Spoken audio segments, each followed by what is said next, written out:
Мен Whole Food дүкеніндемін және мен азық-түлікті қолмен төлеймін.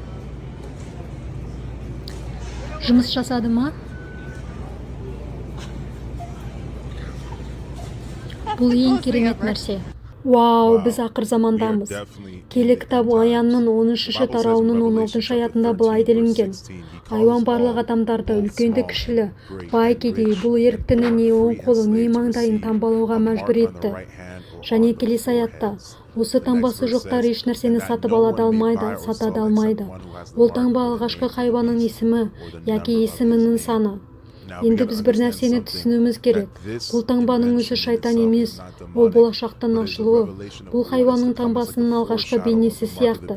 Қазір мен естедім. Бұл сканерлеу жүйесімен ол сіздің несие, денсаулық, банк картаңыздың барлығын сіздің қолыңызбен және дәл солай хайуанның таңбасымен байланыстырылып, және ол қандай да бір жүйемен және технологиямен біріктірілген болады.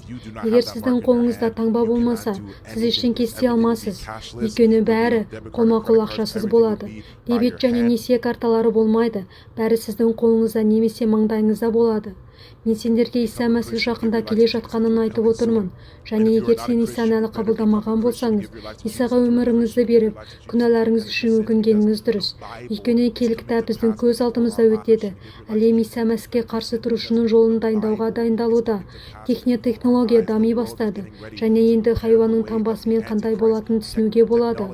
Ол адамдардың не азық-түлік сатып алуына, не сатып алмауына себеп болатын жүйенің қандай да бір түрімен қуаттандырылатын технологиялық белгісі болып табылады. Егер сізде таңба болмаса, сіз ештеңе ала алмайсыз, және бұл біз көріп тұрған нәрсе. Сіз біздің қолма-қол ақшасыз қоғамға баратынымызды көресіз. Бұл әлемнің өзгеруі және өзгеріс. Өйткені Мәсіхке қарсы тұрушы келеді, бірақ Иса Мәсіх те оның алдында келеді, және ол жақында келеді. Осы аяттар киелі кітаптан алынған. Киелі кітапты видеоның төменгі жағындағы сипаттау бөлімінен жүктеп алыңыздар. Тыңдағандарыңызға рахмет.